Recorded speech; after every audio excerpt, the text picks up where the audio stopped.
Good evening, everybody. I am the Cynic, and before I start this video off, I'd just like to get a few things out of the way before others bring them to my attention. Firstly, yes, I am well aware of the fact that morals and ethics aren't genetic traits, and that the phrase moral evolution is an oxymoron, since these traits aren't inherent to DNA, but cognitively learned and passed down from generation to generation. I'm hoping to use the context of accountability and responsibility for parents and peer standards as a source and incentive for the continuation and strengthening of moral fiber. Thank you. Darwinism, a theory of biological evolution developed by Charles Darwin, stating that all species of organisms arise and develop through natural selection of small, inherited variations that increase the individual's ability to compete, survive, and reproduce. This has been the foundation of evolution since time immemorial. The members of any given species hold mating rituals with each other, typically with the females judging the males on their strength and genetics by observing some kind of competition in order to decide which of the males would best serve to create exceptional genetic offspring for the sole purpose of continuation of the species. This was simply the natural order of life on Earth. There was nothing noting morality, resources weren't diverted to sustain the weak or the malformed, and genetic progress through, mostly, voluntary mate selection was the norm. However, this has not been the case for the human creature, even less so as time goes on. When way back when we would have allowed the Darwinian rejects to wither and die due to their lack of labor for the group and consumption of limited resources, we now care for them in ways that the very idea of Darwinism would slam its proverbial face into the ground repeatedly.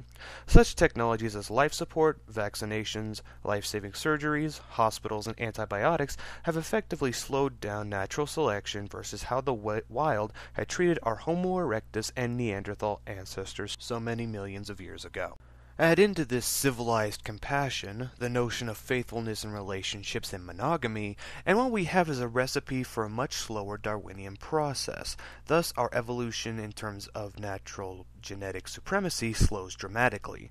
But does this mean that our evolution as a species slows as well? Or could it mean that our evolution is being taken into a different direction, away from what nature quote-unquote intended? Throughout history, the notion of survival of the fittest, to we whom dwell in the modern world, was one of cruelty, a time that most of us would fear to even think about surviving in. Such terms as hardship and stressful are the most commonly used to describe it. The starving children in African countries are the best example of this, if you live in a more developed nation. A survival mechanism for humans prior to agriculture and medicine was to have as many children as possible and hope that the strongest ones would survive. However, most in the developed world do not see it this way. We see it as those poor, starving children who need to be helped with aid like food, water supplies, water filtration technology, modern medicine, and knowledge developed by more sophisticated means. From a moral standpoint, this seems all well and good, but from a genetic standpoint, this is giving a handout and settling for survival of genes less suited for hunting, gathering, and all-round superiority in the Darwinistic sense of the word. A battle between mental evolution and natural evolution, if you will. So, as humans with the uniquely evolved cerebral cortex, we sought to find ways in order to make our lives easier through land manipulation to suit our needs. We learned agriculture, we learned farming, animal husbandry, homesteading, and how to create abundance of what we need to survive. As time and the human race progressed, we began to crawl out of the primitive form of natural selection into an arguably more civilized one. Soon, our survival of the fittest wasn't so much determined by our ability to beat back the other tribes or stalk our prey for hours on end for food, but defending our food supplies and production from both disease and confiscation from unified tribes who merged into countries, in which armies of Commonwealth men could easily overtake mid-sized or even larger tribes with relative ease of combined numbers and technology. Child survival, which was once seen as another small step in evolution, continuing the mother and father's superior genetic strands while inferior offspring died, has become an obligation that all parents must commit to, whether their genes are superior, average, or mediocre. So, now that the real Darwinism has all but subsided in the developed world, what is its replacement? pseudo-Darwinism, or more commonly called social Darwinism, though it too has been severely numbed in the developed world, assuming you, the listener, aren't one who discredits the idea in general. Thus, moral evolution takes the stage. With all physical needs accounted for in a country that provides abundance, moral evolution in conduct and worldviews becomes more of the contest of genetic reproduction with political views, life goals, belief systems, and sexual selection. Where once humans based traits of good genes on provision of the most food, ability to fight off competitors, competence and strength for men, and hip-to-waist ratios as well as healthy looking for women, we now place it more on salary, well-dressed, good looks, and insurance-sanctioned health benefits for men, and, well, not much has changed for men's view on women. Though women's ability to manipulate the natural indications of health and fertility have become much simpler due to the creation of makeup and surgeries that enhance desirable body parts and reduce undesirable, like tummy tucks and boob jobs. So, not too much less has changed for women except for her submission to male authority. She now wishes to be independent and hold the upper hand with the big alpha state. The biggest difference between our ancestral days and today, the notion of loyalty and fulfilling relationships with the man or the woman they want to spend the rest of their lives with. Instead of men spreading his seed with the intent of garnering the best genes and women choosing a man to which she presumably will give exclusive benefit of her reproductive organs. Cuckoldry and cuckweenery, however, are factors to be included. More on this later. Now, how does this tie in with MGTOW? One of the things that is continually referenced throughout the manosphere is the good old days of men, how men were more masculine and assertive back in the day, and comparing them to the over-pussified generation we have today. The Western world lacks moral fiber, and though it's subjective, there are some basic morals that men should have if they want to be looked at in a universally positive light. And it's my belief that MGTOW should adopt these principles. And to answer your obvious concerns of subjective morality, yes, I'm saying that there is a level of ethics men and women are due in society if you want said society to be healthy and functional by any objective sense. Many have called this moral objectivism, though I'll go into later why I think that's bullshit as well. Following through with one's word being a prime example. I think that it's a universal moral positive, just as aggression is a universal moral negative. To anyone who disagrees with these concepts aren't people I'm interested in listening to or associating with, as these terms are non-negotiable 95% of the time for trustworthy adults. Yes, there is a casual mistake that can be overlooked, but doing it continuously brings doubt to honesty and the moral character of the person who's not following through. Society, like all relationships, revolves around trust. Without trust, there is little respect. Where there is little respect, there is division and condemnation. Two quotes come to mind. A house divided against itself cannot stand, and America will never be destroyed from the outside. If we falter and lose our freedoms, it will be because we destroyed ourselves. Both, presumably, from Abraham Lincoln. So, not only does lack of morality become a societal problem, but a matter of security for the nation-state.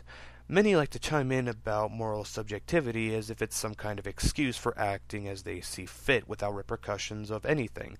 Unfortunately, this isn't the case, as demonstrated by history and the state of the world today. As it stands now, sadly, those who put stock into accountability of the words of others are mainly those who are financially invested. Payment agreements, employees promising to be on time, promises of meetups for events like sports games where money was spent on tickets, and so on are held more in regard than, say, promises of video series, which I fall into that category, backstabbing, gossip, and so on, which are more excused in the modern world. It's even got the extent where it's actually seen as morally okay to break your word, and there are even programs in place to make it simpler for you to get out of it, and not only that, but to make you out to be the victim for it. The 2008 housing collapse, for example, not only were the people who agreed to the contracts given assistance from the government for lack of foresight, they were also seen as the victims of shark lending, thus almost completely absolving them of the responsibility to stand by their words and own up to the accountability for their agreements. Oh, yes, yes, many will share my views, but if you ask most people out on the street, many will put very little blame on those who made the agreement they couldn't possibly live up to, and instead focus on the bank, who put a contract out that had its writings clearly listed for the buyer to read, but didn't and signed on the dotted line without thinking things through first, completely in hopes that things would just work themselves out. This wasn't the case and almost brought the entire U.S. economy crumbling down, stopped only, and temporarily, by the Federal Reserve's quantitative easing. But instead of people looking at themselves and their own foolishness for making such agreements, they are more likely to pull the victim card and cry how the banks had made them think they could own a home with such low payments, even though the contrary information was right in front of them. Now, I have no love for the banks, but just as there will always be immoral people in the world like rapists, there will always be scam artists.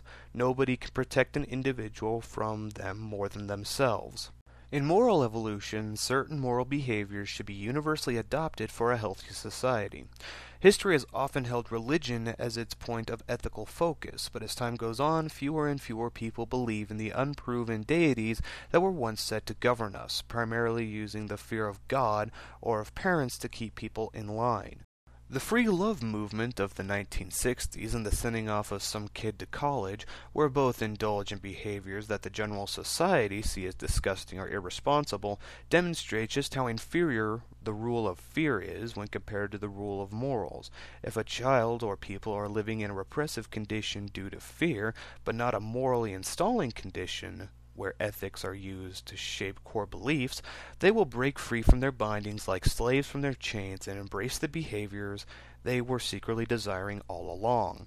In moral evolution, accountability for those who make agreements is paramount. To fail in this regard has already led to the collapse of the Roman Empire 2,000 some odd years ago, and is leading to the collapse of the Western world today. Oh, it may not fall today, it may not fall tomorrow, it may not fall 10 years from now, but this society of victims and bystanders will eventually collapse under its own bloated and unacting weight. Though it may not have been the absolute greatest moral society ever, America of the past was one of personal responsibility and the desire for freedom, where a person being dependent on the system was seen as shameful, not normalized like it is today. I know slavery and genocide will be on a few people's minds, since that seems to be the primary focus of many people when it comes to the United States of America's creation. Be that as it may, not every white man owned slaves, and even if they did, most of them didn't sit up, get fat, and lay about. The miners still put their shovels and picks to dirt and stone. The farmer still swung his scythe, and the smith still beat his hammer against molten steel. Children were even put to work as young as 5 to 6 years old in both the fields and the factories. I'd also like to take this moment to talk about sexual selection. If anybody has ever seen the movie Idiocracy by Mike Judge, it's easy to believe, by the logic of sexual selection, such a future could indeed seem possible. Though, once it got to the point where people were so stupid they substituted water for Gatorade, there would be a great number of people dying off from lack of food, too many for such a future to exist. Though sexual selection with the thug in the club and the prison inmate does appeal to the reptilian brain as one of the best traits in alpha men, is his aggression in being a good protector. The provision aspect of him, however, is on more shaky grounds, as is the mental and emotional strength to foresee and build the future. And with the parents who either can't or don't want to envision the future, it's only a natural rule that they would create offspring who appeal to the lowest common denominator of what humanity has to offer. To conclude, with the loss of survival of the fittest as the rule of law, we have adopted a new mantra: fairness and equality. Our energy and resources have been shifted from merely surviving as a species with spreading of superior DNA to figure out how to live as a species, attempting to compromise principles and desires in order to create a maintaining and functioning society. One of the things I often hear to excuse any immoral act is how we are animals, and how insert immoral/stupid act here is just in our nature. I'm all for accepting certain aspects of ourselves as advanced apes who still have biological urges and imperfections, but due to the fact that we've developed gray matter brain sanctioning our ability to both think ahead and make judgments, I find it a bit disappointing that so many continually use the fact as a crutch to why promises and obligations are broken. In order for a moral society, and thus an objectively healthy society, to take form, personal responsibility must become the norm. Those who leech off of the system must either be ostracized or given brief help by voluntary charity in order to get said individuals back on their feet for them to support themselves. And I'll end the video on this note. Happiness. It's what all people claim to seek: righting perceived wrongs, fulfilling goals, having families, protecting and providing for loved ones, caring for animals, farming, ranching, tradesmanship, the list goes on. Has our evolution been steering away from genetic supremacy and focused on human happiness and a sense of fairness? Or have we merely begun an experiment to see if both can be done in unison, conditioning ourselves for an even greater experiment? My honest answer is, I don't know.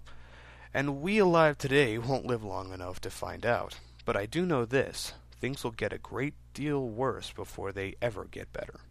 I am the Cynic, everybody. Have a nice day. Oh, P.S. More videos expanding on these topics to come.